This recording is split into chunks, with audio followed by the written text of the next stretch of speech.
What does it mean to be a champion?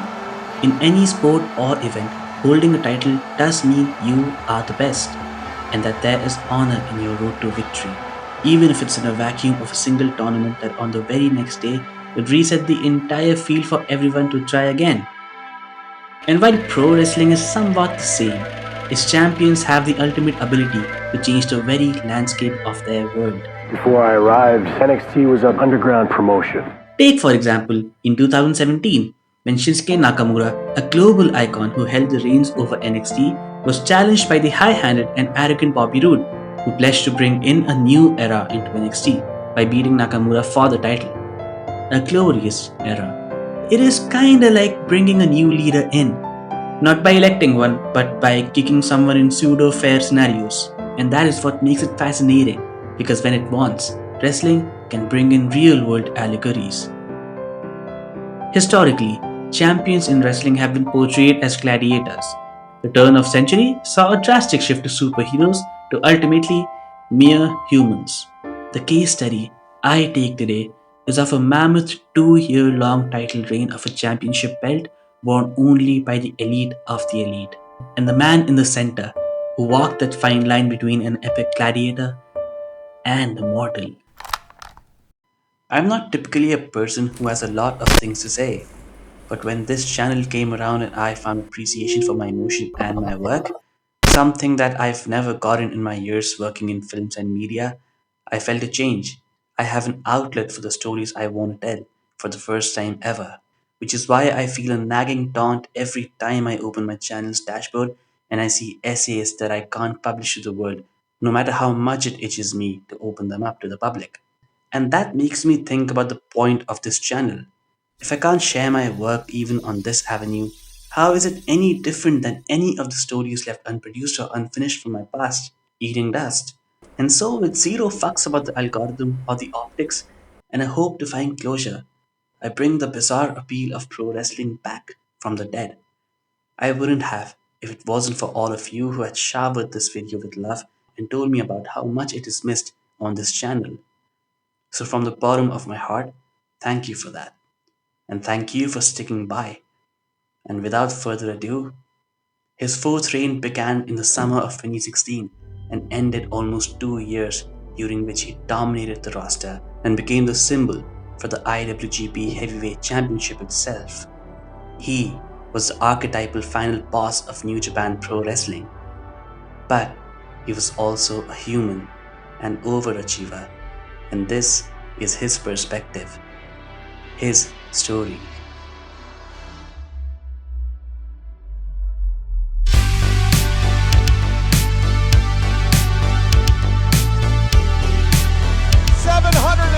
Days as the IWGP Heavyweight Champion.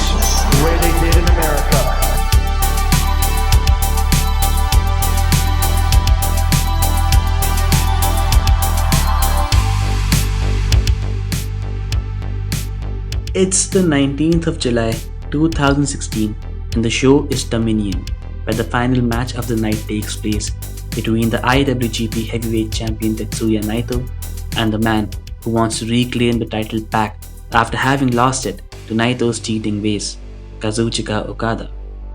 There's revenge on the mind of Okada, but he stays somewhat collected as he usually does before the start of any match. Naito, whose aim is to expose the company for its bias towards his star, has a chip on his shoulder. The two men stand across each other. It's 2007. Okada and Naito are both prospective young lions, given a stage to show their mettle before they make an official debut. While Naito is a prodigy and it shows at such a young age, Okada nervously struggles against Naito's basic technical grasps. There is, however, one instance where out of nowhere, Okada performs his beautiful looking dropkick, and an audience that is usually dead for a young lion match erupts forward. But one move is not enough to win a match, and ultimately, Okada is beaten by Naito, who goes on to be praised for his abilities. 9 years later, situations are a little different. Okada stands in front of the man who beat him but failed to grab the glory that Okada so effortlessly did in the years leading up to this match. But even so, Okada is driven by an insecurity that drags him down. In a traditional standoff, meant to test the will of the two wrestlers as they take turns striking each other with a force that hurts just looking, to be honest, Okada is beaten, which makes him go into an immediate burst, tearing through Naito. But Naito is a genius, and Naito has an insane arsenal of brutal moves that he uses whenever he needs to. Okada only has a total of 5 precious moves. Other than that, it is just never ending reversals and amazing resiliency. And the guy is only boggled down by the fact that his most prized move, his finisher Rainmaker, that is a wristlock transition through a spin into a lariat, can almost never finish the job when performed once. He sometimes has to perform no less than 5 Rainmakers to an opponent to be able to put him down once and for all. And that plays into the match, as with subsequent attempts, Okada gets frantic with the lariats, before finally finding an opportunity to lay Naito to rest to become champion for the 4th time. The battle between these two rivals ends as Okada is coronated by the staff, but his mind is not in it. For a good while, Okada looks in the direction of Naito and keeps looking. The champion of New Japan, struck in awe of his contender. And this marks the beginning of a title run that has come to not only symbolize Okada's dominance, but also globally label New Japan Pro Wrestling as one of the most premier wrestling companies in the world. But this match foreshadows the true path of the legendary Okada. Welcome to the underlying theme of Okada's title run and his character arc: insecurity. There's something human about this figure that makes him extremely unique. I've heard about in ring psychology through many sources, but I've only genuinely come to understand this through the genius of Okada's work, and I'll try and talk about it as I recap the 2 years and 13 title defenses that follow this victory over Naito. After winning the belt, it was time for the champ to enter the annual G1 Climax tournament, an elite round robin tournament that gives its winner the chance to face the heavyweight champion in the main event of Wrestle Kingdom. It's a tournament where champions compete too, with the prize being them being able to choose their opponent for Wrestle Kingdom themselves. Okada enters with a signature confidence, but fails to win his block as he suffers 3 losses to his stablemate Tomohiro Ishii, his monster rival Bad Luck Fale, and Pro Wrestling Noah's Naomichi Marufuji, and a 30-minute time limit draw with Hiroshi Tanahashi. At the end of the tournament, he puts out a challenge to the star of rival company Marufuji in an inter-promotion battle of the Aces. Okada puts his title on the line at King of Pro Wrestling. Okada, like always, starts out slow, establishing his comfort zone against the foreign star. He takes his sweet time but makes a flop by going slow against the explosive striker that is Marufuji. He endures lightning chops and comes back for more.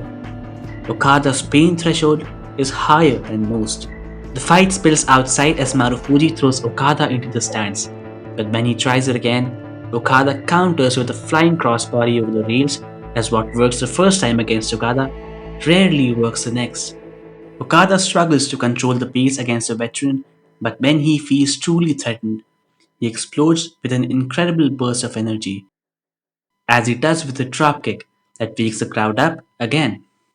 In the battle between the two aces of their respective promotions, Okada eggs Marufuji on, not because of a strategy, but simply to withstand his hellish chops. Marufuji might have had his number in the past, but when the stakes are high, Okada and his heightened senses seem unstoppable. With 2 Rainmakers, Okada defeats Noah's ace, to clear his path for the show's biggest event in January, Wrestle Kingdom 11 at the prestigious Tokyo Dome, a path that would lead him to facing the G1 winner Kenny Omega for the title. While the previous match was to decide the best in Japan, this match happened to put New Japan on the global map. How about taking this thing worldwide? You can't do that with Okada. The leader of the Bullet Club was a machine who was impossible to stop. The man entrusted with the wrestling future versus the man who would change wrestling's future. Money rains from the sky as Okada makes his entrance into the Tokyo Dome main event for a fourth time in his career. The match begins and he is calm and collected as always. The pressure is something he is accustomed to. But Omega overwhelms Okada with his speed and moves. While most of Japanese wrestling is centered around attacking one's neck area with vicious kicks and brutal strikes, as is synonymous with strong style, Omega tries a different approach. He goes after Okada's impenetrable defense, his core. Omega's strategy works, as at a crucial point, the damage to Okada's midsection prevents him from kicking out the correct way, and he tweaks his neck in the process, which Omega takes advantage of. Frustration begins to develop in Okada as he brings out a table, which is oddly out of character for Okada who wrestles clean. Okada listens as the crowd starts to warm to Kenny in the match, even participating in his elite cheer. Although it looks like he might have underestimated Kenny, I think it's more than that. The following contest is scheduled for one fall. Introducing first of all, from Tokyo, Japan. For his foreign excursion after graduating from the New Japan Dojo, Okada was sent to Mexico and America, where he was signed to the promotion TNA. His memories of the place are a little disappointing as he is built to become a failure in front of the company that gives him stereotypical Asian music and in front of the fans who cannot care for him. But embarrassment is not all that he got from the place, as he comes back to New Japan, set with a new gimmick, a tailor made character for the Western audiences, the character of the big money guy. Heavily symbolic of his time away from his home, the character of the Rainmaker becomes a complex for his personality. Think about all those people who hid their insecurities behind being rich. Okada hid too. I'm gonna treat you like a little bitch, the way they did in America. And here was Kenny, adapting to Japan as naturally as it was difficult for Okada to do the same in America. And Okada fights back. Now there's nobody on his level who could match his comfort level when it comes to big matches, and he finally begins to overwhelm Omega. Kenny realizes this is more than just a fight for a title. Okada dodges Kenny's finisher, the feared one-winged angel, with his life throughout the match, and with a total of 4 Rainmakers, beats Omega. The victory is echoed around the world as the match begins to be hailed as possibly the greatest match in wrestling history. And I know I've talked about this in my previous video about Kenny Omega, about how Kenny was conquered by the unstoppable Okada, and now it must seem like I'm shifting the narrative. But that's the charm of wrestling. It's the duality of perspective. True, Kenny felt he wasn't ready for Okada, but Okada's perspective is totally different and tells a completely different story. It's indicated in the way Okada just wiggles his hand in front of Red Shoes to get his attention after the match. It's a moment steeped in desperation. Once again, in a post match moment, Okada bears his true emotions for a brief second. With the win, Okada declares he will be the one to make New Japan Pro Wrestling global. But is he really talking out of confidence in himself? Or is he trying to convince himself of the same? After Wrestle Kingdom, Okada's faction Chaos is paralyzed by a returning Minoru Suzuki who awakes from his slumber like a hungry dragon. Suzuki has seen eras change in front of his eyes and feels it is his time to take the reins of the kingdom for himself and mold the company in his ruthlessness. He is a sadist who enjoys hurting his opponents beyond the confines of wrestling ethics, as seen during the press conference where he brutalizes Okada's knees as Okada screams in pain. while Suzuki laughs. At New Beginning in Sapporo, Okada faces a hellish beatdown of his knee. It's a test of endurance for Okada. Suzuki and his bandmate Taichi gang up on not just Okada, but also his trusted manager, Gedo. For almost the entirety of the middle portion of the match, Suzuki tortures Okada and his knee. His eyes almost seem to fade. Throughout 2009, Okada competed against established stars of yesteryears as a young lion with potential, where he would lose almost all his matches, as is the case with young lions. In one such match, Koji Kanemoto delivers Okada a beatdown so brutal his eyes begin getting droopy. Okada's facials are one of the best and his eyes convey to the crowd his position in a match. It's a constant fight to jump in and out of consciousness. In the end, he is so lost the match must be stopped. Okada, however, never closes his eyes. He fights through the assault. It is the most pain we have seen Okada in, and his eyes have the same fear in them. But he fights it. And then at a crucial point, the tide shifts as other Chaos members run in for the save against the Gang Suzuki Gun.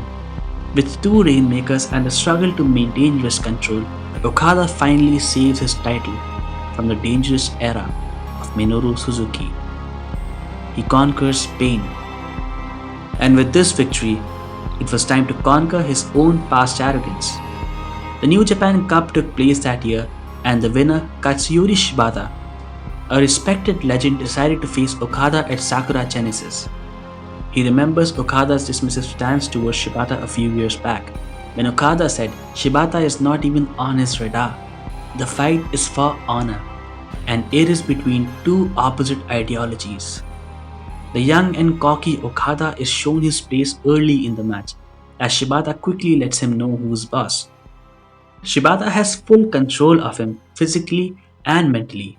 The extremely one-sided grapple frustrates Okada, and he cheats in the corner by hitting Shibata, who had a rope break, showing the crowd a glimpse of the once sprash upstart.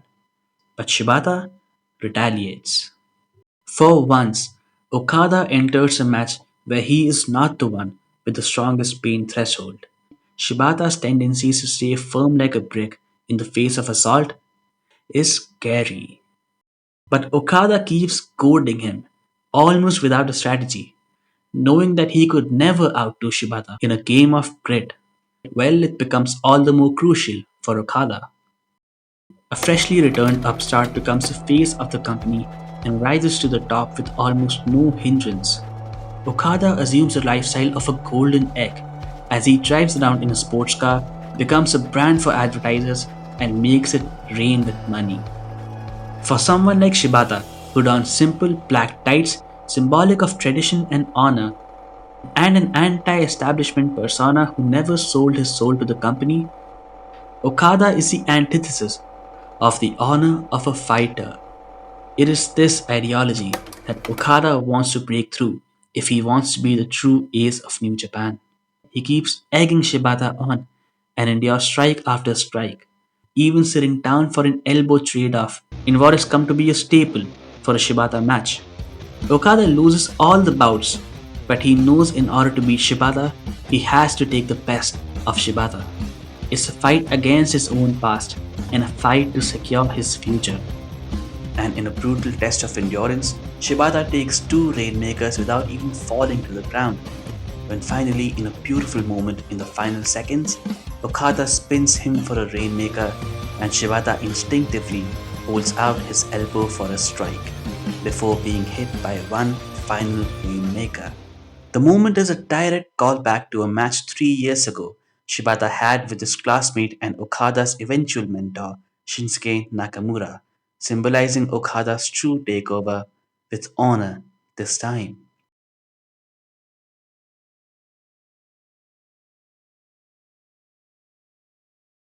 But his celebration is cut short by the attack of the giant padlock Fale, who wastes no time in challenging Okada for the title. The target on his back seems to get bigger. Fale and the rest of the Bullet Club have bullied and beaten up Okada for years, And just last year, he even beat the champ in the G1 Climax match, but was only given a non-title match for the win. So he wanted to cash in his receipt at Wrestling Dontaku, an event where Okada had been beaten twice by Bullet Club before. Okada had been a dominant champion for almost a year now, and although Bad Luck Fale seemed to be a big threat, his size and power wasn't enough to put the champion down, as with a flurry of dropkicks and lariats, Okada takes his score of successful title defenses to 5 and is looked at as one of the most dominant champions in the history of the title. But Okada has other things in mind. Although he had been dominant over multiple wrestlers, he cannot get over the fact that one man had overshadowed him on the global stage. That man, his Wrestle Kingdom opponent Kenny Omega, who Okada challenges for a match at Dominion, the event he won the title from Naito a year ago, to prove once and for all who, in fact, is a top wrestler of the world. Quickly asserting the fact that Okada needs Omega more than Omega needs Okada, and thus begins the eventual descent of the Rainmaker. Their rematch at Dominion becomes what most people call the best match in Omega and Okada's series of eventual matches, even surpassing their Wrestle Kingdom match. Okada desperately tries to compensate for his arsenal of moves and Kenny's increased muscle mass by using high risk maneuvers like this dive outside the ring that backfires and does him much more damage. The match tries to tell the story of what would happen if Omega were to hit his one winged angel on Okada, since Omega never got to hit it in their last match. There has been a lot of praise for Kenny's one winged angel that is dubbed to be the best finisher in the world, and ironically, no one has worked harder in glorifying the move more than the one person who avoids getting hit with it. Okada's frantic efforts at countering the move do not seem like a standard wrestling dynamic that wrestlers use, like, oh, this was your move, now this is mine. But those of a mindset that screams, if I am hit with that, I am dead. And this is seen in how Okada gets increasingly aggressive and frenzied when trying to avoid it. Through the middle portion of the match, Okada is ruthless as he hits Kenny with 3 baseball slides, one after the other, followed by 3 Rainmakers just to keep him down. But something strange happens. As Kenny fights back, his Bullet Club brothers and the fans begin to cheer loudly for the challenger, and Okada gets more and more desperate. He tries to struggle out of the one-winged angel, but Omega has him scouted, and finally hits it on the champion before the pin. Okada, in a streak of what could be called a mix of brilliance and luck, manages to break free by just fighting to stay conscious and aware of the ring. His desperation skyrockets as he begins to show how much he wants it more than Omega. But in that desperation, he makes mistakes. With 5 minutes remaining in the match and Kenny visibly defeated, Okada doubts his own Rainmaker and instead hits Kenny with a bridging suplex, which Kenny obviously kicks out of. Both are too exhausted at this point, and when Okada finally hits Kenny with one last Rainmaker and crawls to make a cover, time runs out, and the match ends in a 60-minute time limit draw. The results might have claimed them to be equals, but in the story of the match, Okada showed self-doubt and failed. And to add salt to the injury, Okada's next title match against Cody, a Bullet Club member that happens in a special tour to the US, the match is ultimately overshadowed by Kenny and a Bullet Club storyline. And it's all the more devastating to one's ego when you think about it, as Kenny allows Okada to do the traditional post-match speech to an American crowd. This feeling of failure is amplified only when Okada enters the G1 Climax again this year and is defeated clean by Omega in a non-title tournament match. To the outside world, however, Okada has now held the championship for more than a year and has become somewhat synonymous to the title itself, defending it for such a long time. So much so that the list of people who could dethrone him grows thinner and thinner as he closes the year with another victory over LIJ's Evil at King of Pro Wrestling. You see, a title run in wrestling is always plagued by the question of who you pass the torch to. And Okada has torn through almost every worthy opponent that no one seemed like a possible threat that could shoulder Okada's weight and surpass him. No one except his next contender. It's Wrestle Kingdom time again, and the G1 Climax winner this year, Tetsuya Naito, is the best bet against Okada, a man who could finally fulfill his destiny by main eventing at Tokyo Dome and becoming the heavyweight champion. Okada has now been a champion for 564 days now, and all the battles he had been through have toughened him to become truly unstoppable. But Naito is unpredictable.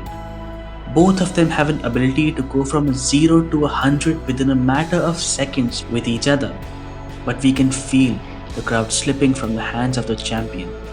Okada cannot seem to overcome the fan support swaying from his side.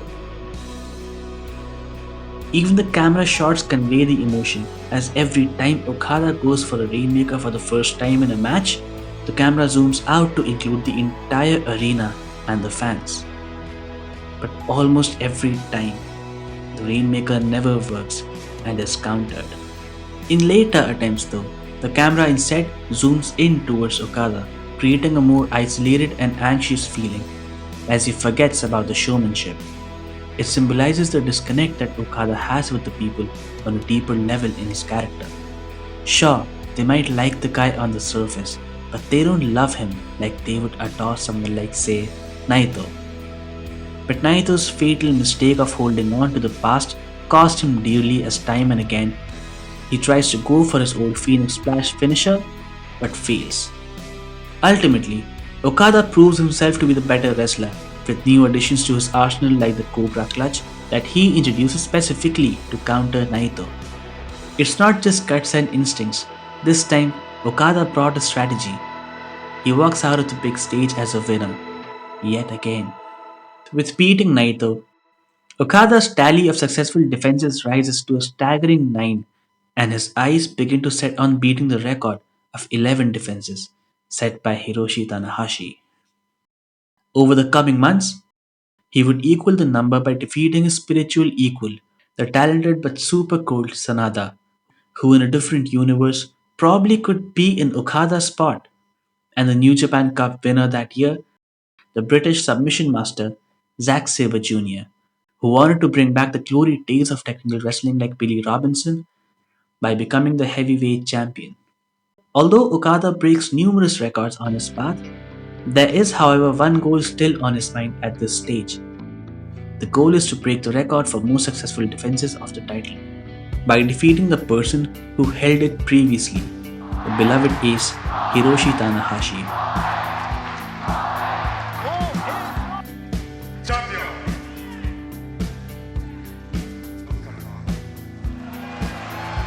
Who accepts his challenge at Wrestling.Taku 2018.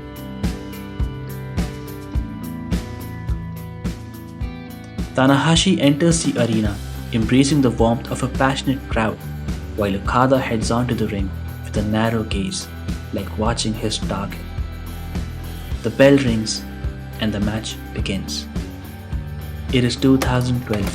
Tanahashi is in his 5th reign as champion, having held the company on his back for years during difficult times. Saying he is a hero to many would be an understatement. He's on a path to imprint his legacy as the best IWGP Heavyweight Champion, having broken Yuji Nagata's record of 10 defenses at the year's Wrestle Kingdom, but is immediately challenged by a 24-year-old upstart, Kazuchika Okada, freshly back from excursion. The only match that Okada has had after coming back was a lackluster performance against Yoshihashi at Wrestle Kingdom, and was understandably booed and ridiculed by the fans. But Okada got immediate backing from Gedo and his eventual stable Chaos that carried him in the meanwhile. Tanahashi tries to respectfully decline the challenge, saying Okada had much to learn before fighting for a title that meant so much for so many people. And he was right. Not only was Okada fumbling in his presentation and promos, but his main ideology for holding the title was flawed. He just wanted to be the best without knowing the actual worth of being champion. The match did happen, and in a shocker of an event, Tanahashi was beaten by the rookie. His record broken. The company and Gedo obviously saw something in Okada. The boy was tasked with the future of wrestling, and the responsibility for shaping this boy was given to none other than Tanahashi. Over the years, Okada and Tanahashi's rivalry became a thing of legends as both of them competed in multiple matches in order to decide who is better. And sooner rather than later, Okada was there at the steps of greatness, where people began to see the potential instead of doubting. And Tanahashi had the biggest role to play as Okada's rival, but he was still leaps ahead in terms of experience. Okada made mistakes underestimating other wrestlers just because he was champion. There was a phase between 2014 and 15 where Okada time and again failed against the Bullet Club and its leader AJ Styles, who claimed Okada was still that loser from TNA. But what Okada couldn't do, Tanahashi did.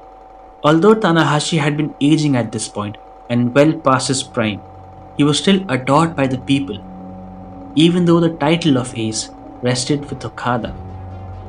At Dontaku 2018, the match between them is an emotional and an oddly brutal encounter as Okada begins showing his cocky ways of the past. The cheers for Tanahashi grow louder each time Okada hits him with a devastating DDT, hurting his head. There were fans who were literally crying for Tanahashi. And in probably the most symbolic moment in the match, Okada stands over a beaten Tanahashi to do his signature Rainmaker pose, but as the camera zooms out to take in the audience, Tanahashi miraculously gets up, leveling up with Okada, symbolizing how he would always stand between Okada and the people. In heartwarming moments of perseverance, we see Tana fighting back with all his life. But Okada has his eyes set on the prize. He was gonna do what nobody could ever achieve. He grabs Tana by the tights, spins him around, delivers a Rainmaker, and follows it up with a cover. In a true test between two of the greatest champions in the last decade, Okada finally conquers the reins of the kingdom. But there is still something that bothers him.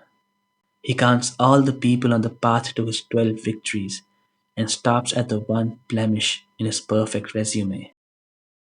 With this match, he did something that nobody had ever done before, but his mind immediately goes to that one thing that he could not do.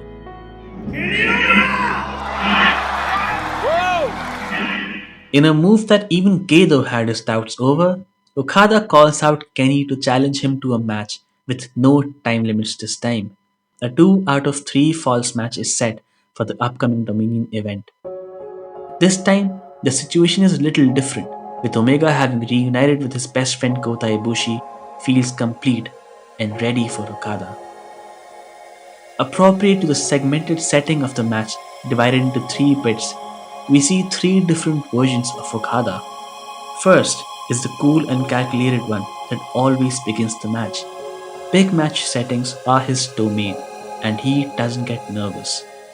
Well, until Kenny decisively takes control of the match, and with his quick offense, dictates the pace of the match.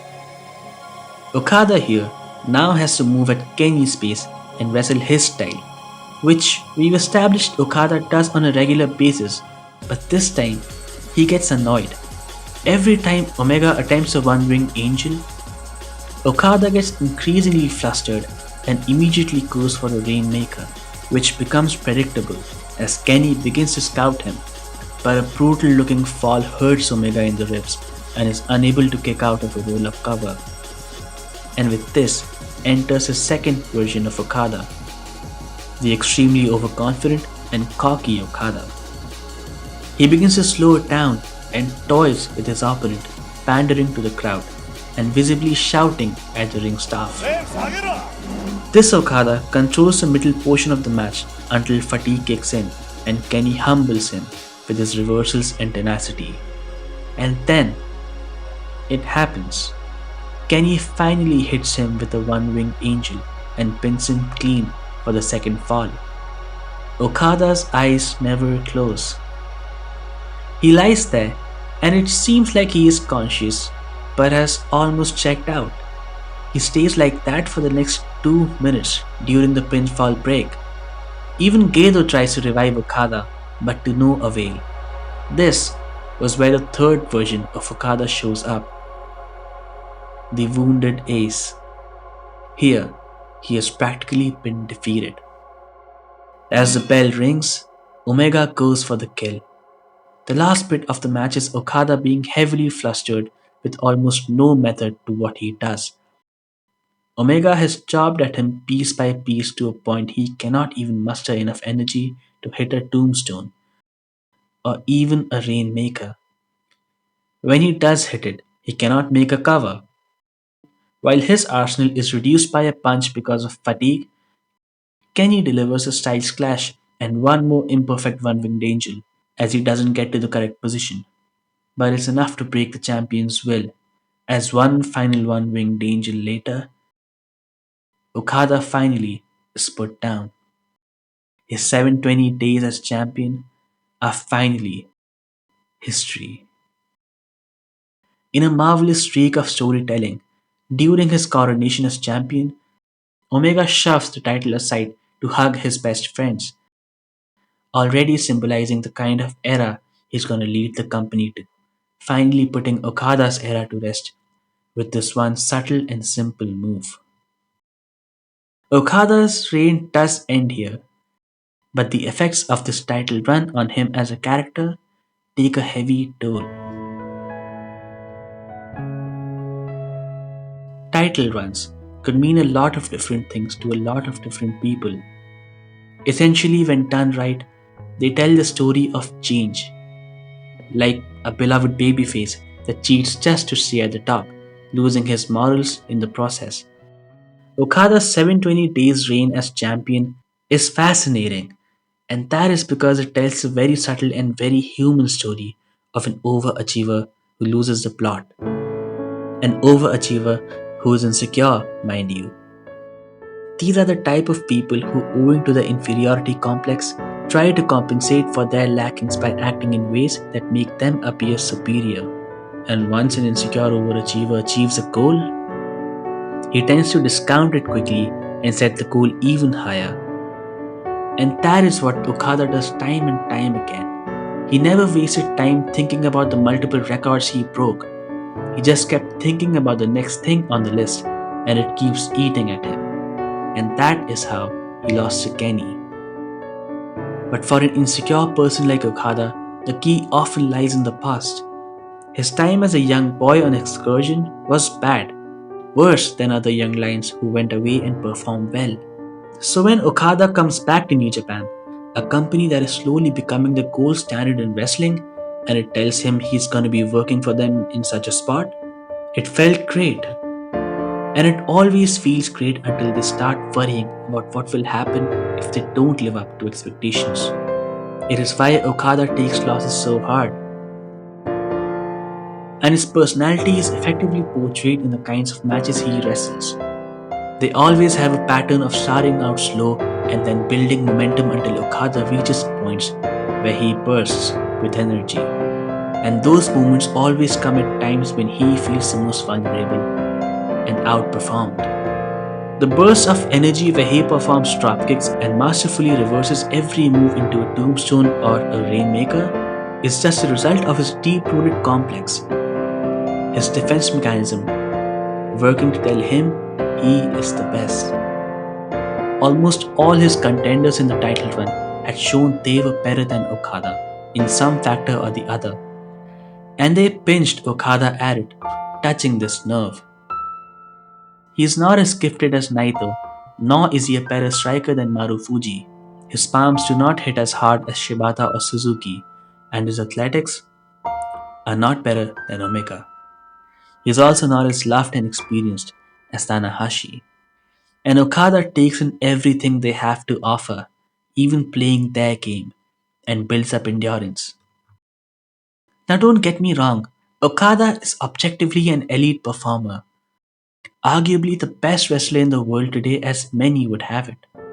It is his insecurity as a character that makes him feel he is overshadowed, and that is why it becomes of utmost importance for Okada to maintain hold of the championship. In his 8 years with New Japan, the only title that Okada has ever held is the IWGP Heavyweight Championship. He never stepped away from that pedestal to even look at other avenues. And this is a big reason why he ties his self worth and personal identity to a piece of gold. He truly believed that being a champion is what defined him, and it shows. After losing the belt to Omega, Kazuchika Okada underwent a kind of transition, so to say. 720 days as the IWGP Heavyweight Champion. And yes, After Dominion, everything from his ring entrance to his attire and his hair color just changed. It felt like watching a bizarro version of Okada, coming out with smiles and balloons and whatnot. Strikingly, he even stops using his Rainmaker pose. It was kind of weird and a little heartbreaking watching this mythical legend of the business just go through this breakdown.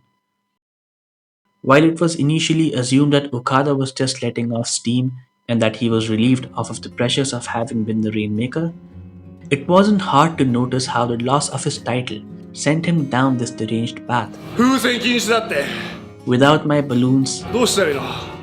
今の俺から風船を取ったら。what am I? He says in a nonchalant manner during an interview. Okada begins losing matches, even worrying his Chaos brethren. In 2018's G1 Climax, Okada even parted ways with his long-standing manager Gedo, saying he doesn't need him anymore. Things worsened for Okada in Chaos when the sinister Jay White betrayed Okada by joining Bullet Club.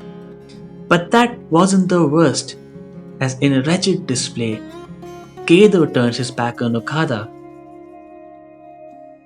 He now finds no use in Okada, who has seemed to have lost it, now siding with the new potential kid Jay White, like the opportunist he is. Okada carries on with the slump, even getting defeated by White at Wrestle Kingdom 13, his first loss at Tokyo Dome in 4 years.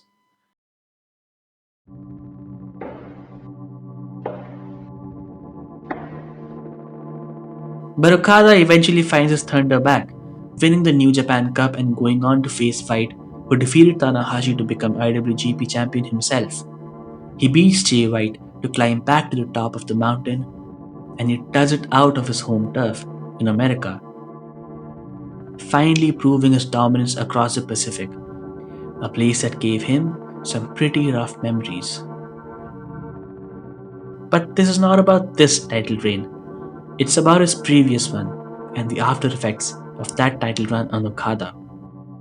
This time around, he holds the championship for less than a year, but doesn't hold it to his self-worth, learning his lesson.